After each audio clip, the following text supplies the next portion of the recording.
a todos.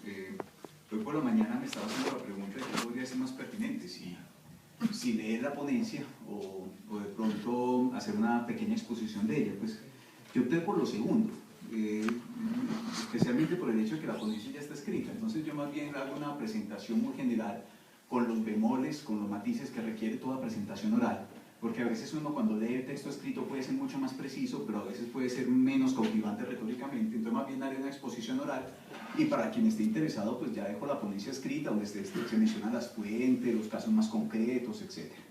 Y además así pues podríamos ganar un poco más de tiempo. Una exposición oral puede ser mucho más reducida que incluso la lectura, que permita el diálogo posterior y las preguntas que ustedes tengan ahí en hacer. Pues bien, tengo que hacer una claridad. Pues yo vengo del derecho, mi doctorado es en historia del derecho, pero desde la perspectiva jurídica. No soy historiador profesional, pero sin embargo esto genera una gran dificultad, casi que ontológica, por no decir que psicópata, porque los abogados me ven demasiado historiador y los historiadores me ven demasiado abogado. Entonces uno realmente termina ahí como, bueno, con una doble personalidad, y bueno, ¿yo quién soy?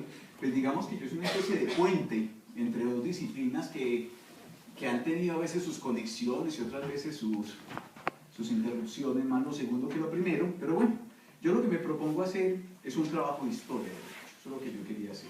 Ahora, en primer lugar, antes de entrar directamente en el tema, agradecer al Instituto Max Planck, con el que me han unido muchísimas relaciones en el pasado, a los organizadores, un evento increíble, y muchísimas gracias por contar con este pequeño trabajito, y que crean ustedes que yo los lo podía exponer. Y bueno, y mi trabajo de historia del derecho ha girado en los últimos años en torno a los procesos judiciales del siglo XIX. Yo no trabajo historia de la normativa, yo trabajo historia del proceso, pero historia del proceso desde los expedientes judiciales. Y bueno, y en este trabajo sobre las historias de los expedientes judiciales me encontré algo que me llamó mucho la atención, y era cómo evolucionó a lo largo del siglo XIX la fórmula del juramento dentro del proceso. Aquí aclaro algo. El juramento, canónicamente hablando, se divide en dos: juramento político, que es el juramento que presta a alguien de fidelidad a alguna potencia. Ejemplo, cuando el juez al momento de posesionarse jura fidelidad a la Constitución, a la ley, o cuando el vasallo jura fidelidad al rey. Bueno, eso se llama juramento político. Y hay un segundo tipo de juramento regulado canónicamente, que es el juramento judicial, que es el que presta el testigo de que va a decir la verdad, o el perito que jura que hizo bien su trabajo, o el que está pleiteando que jura de que no está haciendo más de 2 pleitos sobre el mismo caso. Ese se llama juramento judicial, es un segundo tipo. El juramento político se ha escrito mucho. Incluso hay un trabajo canónico, dogmático, impresionantemente bueno de Prodi sobre el juramento político, que yo creo que ya este tema está muy bien analizado. También Marta Lorente, para el caso Hispanoamérica, ha trabajado mucho el tema del juramento político. Pero el juramento judicial realmente no se ha trabajado. Es muy poca la literatura que yo he encontrado sobre el tema del juramento judicial. Y yo me propongo es trabajar el juramento judicial, es el juramento que se hace dentro del proceso judicial. Ahora, aclaro algo. Sobre el juramento judicial, tendríamos que entender que en la primera mitad del siglo XIX, bueno, yo no quiero ser tajante porque estos son ondas de largo aliento, pues yo no podría decir que a partir de tal año empieza tal cosa y tal otra. Bueno, pero bueno, más o menos diciendo, en la primera mitad del siglo XIX, el proceso judicial se regía por lo que los procesalistas conocen como el proceso inquisitorial. Esto es un proceso en el que el juez tiene fundamentalmente la carga de encontrar qué fue lo que pasó realmente en los hechos, la verdad material. Y tiene que encontrar el juez la verdad material para poder reequilibrar los entuertos sociales que se han producido. Y entonces realmente el juicio se hace de cara a la sociedad y de cara a la moral, y no de cara al derecho. Y eso explica por qué los jueces en esta época eran profundamente libres en su sistema probatorio, porque el juez tiene el deber de descubrir qué pasó en la realidad. Esto es más o menos parte de la ideología de lo que los abogados conocemos como proceso inquisitorial, que es una herencia del antiguo régimen. Pues bien, si el juez tiene que encontrar la verdad, ¿cómo hacerlo? Pues en esta época, en la primera mitad del siglo XIX, por el desarrollo del sistema probatorio, la principal prueba es la confesión, y la segunda principal prueba es el testimonio.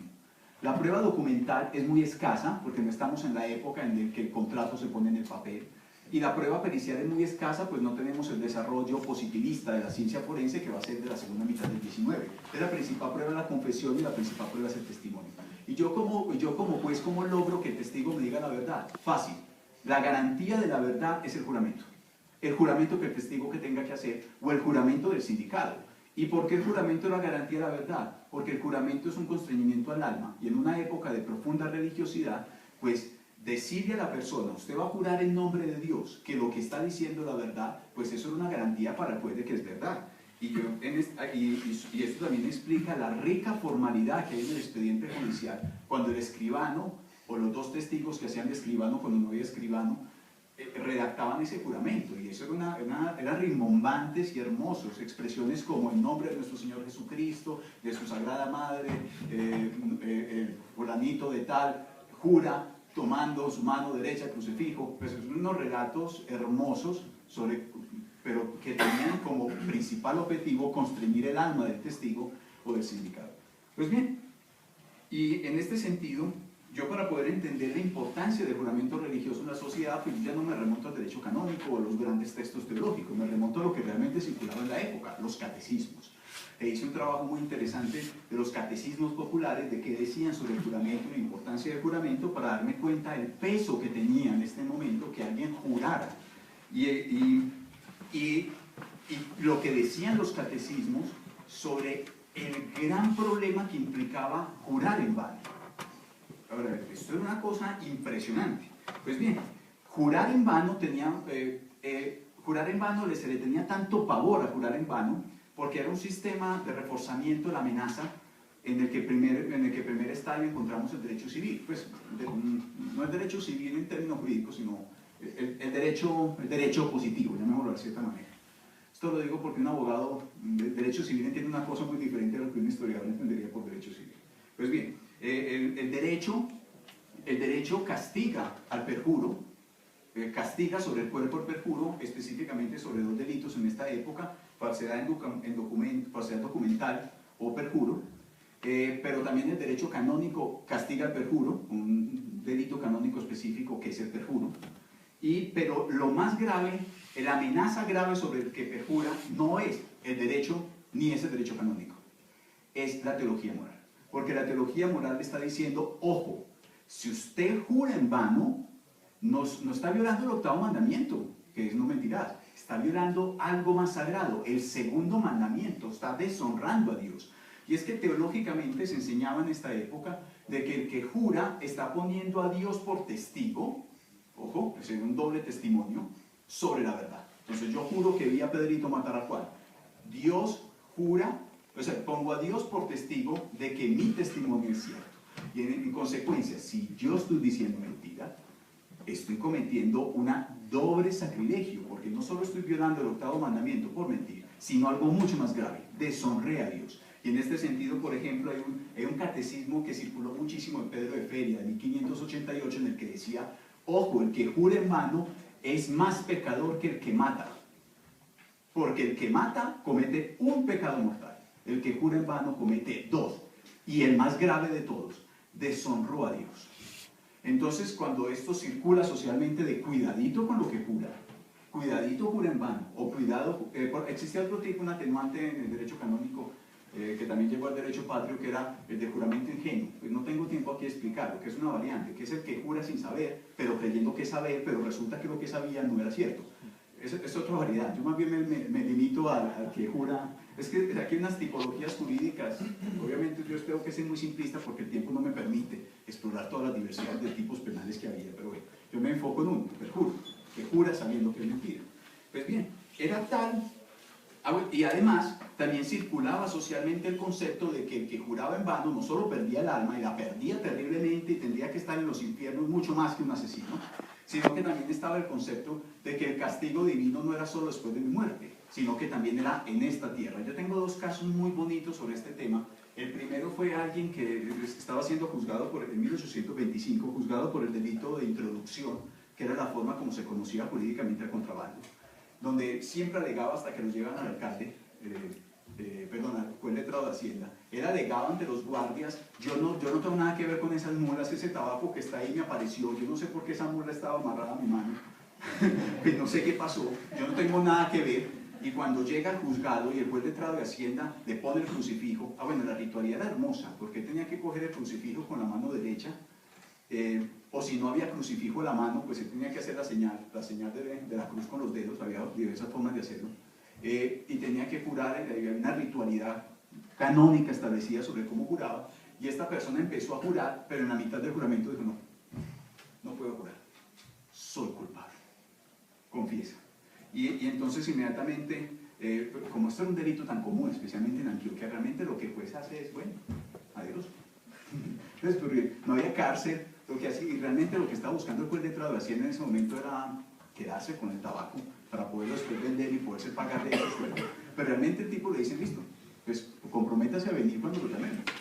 Pero realmente entonces lo que hay simbólicamente es el miedo a perder el alma en el juramento. Y hay otro caso muy simpático de 1873. Ojo que estamos muy avanzados, pero esto me permite ver que estamos hablando de ondas de largo aliento, estamos hablando de largas duraciones, si me permite decirlo, en el que hay un fiscal Muñoz, muy famoso en Antioquia en la segunda mitad del siglo XX, muy famoso porque es una especie de estos investigadores judiciales empíricos, pero con una inteligencia práctica tremenda, que está entrevistando a alguien llamado el Negro Evaristo, y este fiscal, en su astucia, dice, este muchacho sabe más de lo que me quiere decir en el testimonio. Entonces, para la recepción del testimonio, le pone una Biblia y dice, vamos a jurar ahora sí en serio, ponga su mano derecha, y él lo narra, porque él les ponía los casos, cómo resolvía los casos. Este es un hermoso caso llamado el caso del crimen del Aguacatán, y ponga su mano en la Biblia, y pone su mano en la Biblia, y le dice, jure que lo que usted está diciendo es todo lo que usted sabe del crimen. Y llega el Negro Evaristo y dice, yo no puedo jurar esto porque si juro lo que juro me picarán las serpientes saliendo del juzgado. Es decir, el tema también de la cultura popular de que la sanción no es solo después de la muerte, sino aquí también, la maldición. Que esto se asocia mucho a algo que decían bastante los textos de catecismos, citando al Eclesiastés, diciendo que el que guarda los mandamientos le va bien y el que no los guarda le irá mal. Entonces los catecismos hacían mucho énfasis en esto de cuidado, jura en vano, porque no solo va a perder el alma, también su vida en este mundo le va a ir muy mal. Y todo eso hacía entonces que el juez perfectamente podía creerle al que está testimoniando o al sindicado. Ahora, también esto generó un problema muy serio. En la medida que se va construyendo el Estado, jurídicamente hablando, estoy hablando de lo jurídico, a medida que el Estado va creando sus propias normas, en la medida que el Estado va creciendo jurídicamente, pues el tema del juramento religioso se convirtió en uno de los muchos factores que el Estado tiene que destruir para poder cimentarse como Estado dentro del proceso judicial. ¿Y cómo lo hace? Voy a colocar 4 casos de cómo el Estado va destruyendo el juramento religioso. El primero, el Estado a partir de las constituciones y por una influencia liberal ilustrada que se remonta incluso a Beccaria, empieza a decir que al sindicado de un delito no se le puede pedir juramento religioso. Ningún tipo de juramento. Esto es la explicación de por qué no está en Beccaria, pero no es solo Beccaria, es una herencia ilustrada que recoge el Estado. Ahora, el problema es que la mayoría de los jueces no son abogados. La justicia es eminentemente legal, la justicia le trae la excepción. Ahora, ¿qué hace un juez lego? Pues el juez lego no conoce esta normativa, no conoce este asunto, y los jueces legos, por el gran valor que le dan al juramento, le siguen diciendo al sindicado, jure que usted lo hizo o no lo hizo. Y tengo muchos casos de todo lo que yo he investigado sobre el tema de los procesos judiciales del 19, donde el juez lego, si la persona jura por Dios y jura por su alma que él no hizo esto, el juez lego le cree.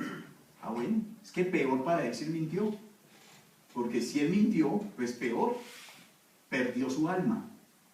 Y eso es muchísimo más grave que cualquier sanción que el Estado le pueda dar por un hurto o por cualquier otro tipo de cosas. Realmente incluso cuando él decía, juro que no fui, ah bueno, pues hay una gran credibilidad, tiene que haber un aparato probatorio tremendo para decir, usted mintió. Pero ¿qué sucedía? Que como ya el Estado prohibía el juramento a los sindicatos, pues entonces lo que acontecía era que cuando, y sin embargo los jueces legos seguían pidiendo el juramento al sindicado, cuando iba por apelación o por consulta, por cualquier otra vía, el juez letrado que conocía del caso, generalmente decía, anúlese todo lo que se ha hecho, porque se le pidió el juramento que está prohibido al sindicado. Al sindicado no se le puede pedir juramento. Y por ahí derecho sancionaba al juez lego Y realmente incluso cuando uno analiza los procesos judiciales del 25 al 40, realmente es una sumatoria de sanciones a los jueces lecos, porque no aplican derecho, porque siguen pidiendo el juramento. Y esto es una manera entonces de ir disminuyendo el valor simbólico del juramento al decirle que a los sindicados no se les puede pedir juramento, so pena la nulidad de lo actuado e incluso la sanción al juez que lo hiciera. Y otra segunda forma de ver cómo el juramento religioso se va desvaneciendo paulatinamente, pero aunque de una manera muy lenta, es viendo cómo va cambiando la fórmula. Las fórmulas al inicio del siglo XIX son rimbombantes, hermosas, estilísticas en todo el sentido de la palabra, pero van cambiando y uno ya ve que la fórmula predominante utilizada por los escribanos en la segunda mitad, a mediados del siglo XIX, generalizando obviamente, es jura conforme a derecho y luego de la lectura de los artículos 431 433 de la recopilación granadina. Se leían las normas del Código Penal que castigaban al perjuro, pero entonces decía jura conforme a derecho y luego de la lectura de los artículos 431 433 del Código Penal que está recopilado en la recopilación granadina. Entonces observen que ya va desapareciendo en la fórmula el tema religioso, por lo menos en lo que está en el papel. Otra cosa es que perfectamente es posible pensar, pero eso ya es otro asunto que yo no lo puedo registrar, que él siguiera, el escribano o el juez, siguiera pidiendo el juramento religioso, pero en el papel solo estipulara la fórmula legal, pero es que ya era una obligación poner la fórmula legal. Y 25 años después, en 1870, 1880, la fórmula típica es jura conforme a la ley. Ya ni siquiera dice conforme o luego la lectura de los artículos del Código Penal, ¿no? Jura conforme a ley o conforme a la ley, o jura legalmente. Vean cómo se va reduciendo la fórmula. Y a finales del siglo XIX, la fórmula simplemente dice jura.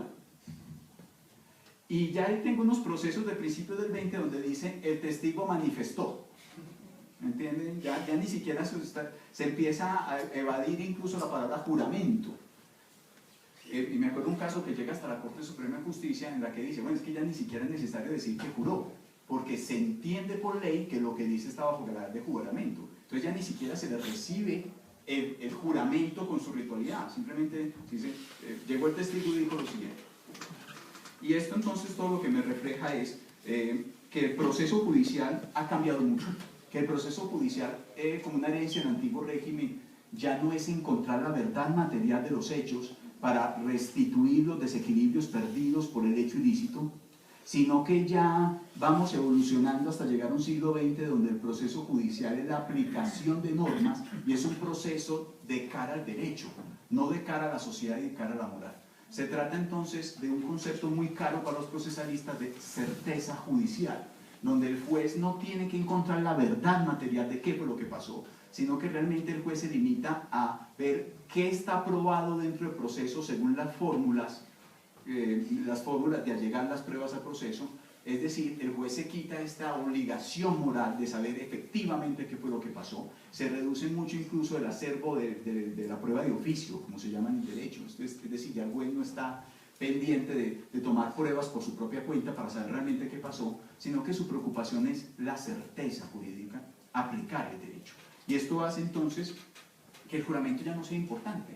Y además el juramento también dejó de ser importante porque a finales del 19 el testimonio y la confesión dejan de ser las pruebas reinas en el proceso. Las pruebas reinas en el proceso, en términos generales, es la prueba documental, porque a lo largo del siglo XIX uno también puede hacer una historia muy bonita de esto, de cómo el derecho va evolucionando al escrito.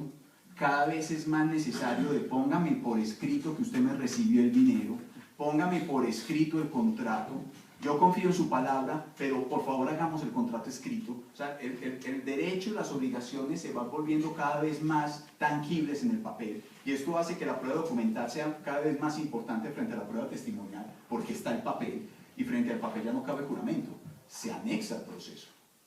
Y la segunda prueba que va recuperando un gran valor desde la segunda mitad del 19 es la prueba pericial, donde a partir de la ideología positivista propia de la época, pues aparecen unos individuos en el proceso, los peritos, pero que a sí mismos se consideraban científicos, que desde el valor simbólico de la ciencia decían: si Pedro mató a María, si Juan hizo tal cosa, si María no la hizo.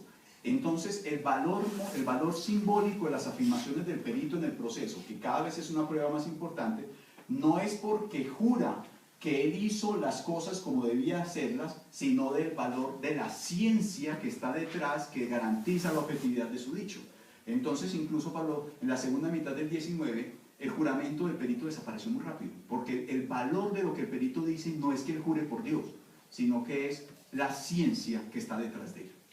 Es el crecimiento de la ciencia forense, que bueno, Francia está muy bien registrada por los trabajos, entre otros, de Foucault, pero aquí también uno podría hacer un trabajo muy bonito, emulando un Pierre Renier, por así decirlo, de cómo van apareciendo los médicos forenses y el valor de los médicos forenses en materia penal, y cómo es el juramento del médico forense. Eso es una formalidad, a diferencia del testigo. Entonces, en la medida en que la prueba documental va creciendo en importancia, en la medida en que la prueba pericial incrementa en importancia, cada vez el testigo es menos importante como prueba determinante. Y como en la confesión no puede haber juramento, porque eso ya está claro desde las primeras constituciones republicanas, pues ya llegamos al punto en el que hoy día, por ejemplo, los abogados, yo creo que un abogado ya no le crea a nadie porque jura. Pues, ya llega el punto del descreimiento total del juramento judicial, es que porque juró hay que creerle. Ya se llega al punto de que el juramento perdió fuertemente su connotación de valor de convencimiento dentro del proceso. Y esto entonces llevó a que se pueda registrar, pues, en algunos ya finales del 19, pero incluso a lo largo del 20, porque estoy trabajando también principios del 20, de cómo la fórmula del juramento se convirtió en una fórmula secretarial. Ya el juez no la tomaba, no hay ninguna ritualidad, sino que el secretario, cuando iba a hacer ya la minuta, pues él agregaba de su propio puño y letra que Pedrito juró, ya, pero no se le hacía ya la ritualidad al testigo que existía al principio del siglo XIX. Esto también, simplemente para conclusión, entonces permite ver... bueno, y un dato que se me olvidó comentar, discúlpeme, es que yo estuve rastreando procesos canónicos sobre el tema del perjuro y no encontré ninguno, la verdad, si alguien... de perjuro por juramento judicial. Yo encontré varios procesos canónicos, especialmente frente a sacerdotes en la época revolucionaria, porque habían jurado lealtad al rey y después se volvieron revolucionarios, y al volver por la reconquista española se hicieron varios procesos a los sacerdotes, diciendo: si usted juró lealtad al rey, pues usted cometió perjuro, pero es por el juramento político. Pero yo realmente no encontré ningún proceso, y he buscado mucho de procesos canónicos por perjuro en un proceso judicial. Y los dos únicos medio casos que tuvo conocimiento, por ejemplo, en Antioquia sobre este tema, lo remitieron directamente al Poder Civil. Nosotros nos ocupamos del perjuro de los sacerdotes, realmente, eso por lo menos en Antioquia, que está muy conectado a lo que se había expuesto ayer del inactivismo que yo puedo encontrar, por ejemplo, por lo menos en la provincia de Antioquia, en los temas de jurisdicción eclesiástica sobre estos temas. Y otro asunto muy llamativo es ver también cómo aquí esto es algo que yo creo que a un historiador, y de pronto con un historiador del derecho no es importante, pero es mi grito de batalla en una facultad de derechos, no es que no hay rupturas. El nuevo régimen, por llamarlo así, la república no nació en el 21 y ¡pum!, ahí está todo y la ley creció de una, no. Esto son herencias, pues yo sé que aquí me van a decir, pero eso es evidente, pero es que en mi facultad, pero en derecho, los abogados creen que se produjo la independencia, se acabó el antiguo régimen y a partir de mañana nacimos en la república, en el Estado y en los códigos y en el legiscentrismo. Y explicar: no, esto es un buen ejemplo de cómo hay que verlo todo en largas duraciones para poder entender que son procesos de mixtura y de construcciones, donde hay que empezar a hacer muchos matices de cómo el Estado va construyéndose de una forma muy paulatina, muy lenta, e incluso llegar a pensar en la hipótesis de que el Estado todavía no ha terminado de ser construido en Colombia, jurídicamente hablando, porque todavía hay disputas casi en ciertos sectores, no estoy diciendo que sea la regla general, disputas con herencias del antiguo régimen incluso. O sea, en este sentido, esta tendencia, yo creo que aquí Fernando me podrá apoyar eso, porque tenemos que vivir con abogados, de este asunto de las rupturas. Esto es un buen ejemplo de que no hay rupturas trascendentales en el tema jurídico, especialmente en el caso de la vida práctica del derecho, que es el proceso judicial. Bueno, con esto termino. Muchísimas gracias.